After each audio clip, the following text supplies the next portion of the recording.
দেখো কি সুন্দর ড্রেস বানিয়েছি। এটা 1 বছরের বাচ্চা মেয়ের জন্য রাধার ড্রেস। দেখো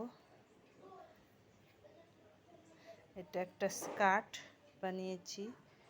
দেখো আমার কাছে তো খুব ভালো লেগেছে। তোমাদের কাছে কেমন লাগছে সেটা কমেন্টে জানিও। আজকে জন্মাষ্টমী, তাই জন্মাষ্টমী উপলক্ষে কৃষ্ণের ড্রেস, ধুতি ড্রেসও বানিয়ে দিয়েছি।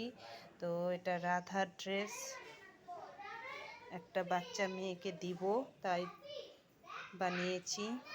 তোমরা কমেন্টে জানিও কেমন হয়েছে। আমার কাছে খুব ভালো লেগেছে। এখন তোমাদের কাছে কেমন লেগেছে বন্ধুরা সবাই কমেন্টে জানিও। লাইক, সাবস্ক্রাইব, শেয়ার করে দিও। আর এটা জন্মাষ্টমী, জানোই কৃষ্ণের জন্মদিন, তার জন্য কৃষ্ণের জন্য কিছু ড্রেস বানিয়েছি।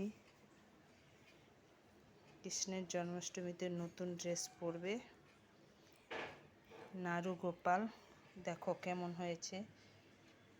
সব বাড়ি বাড়ি এখন যাবে এই ড্রেসগুলো।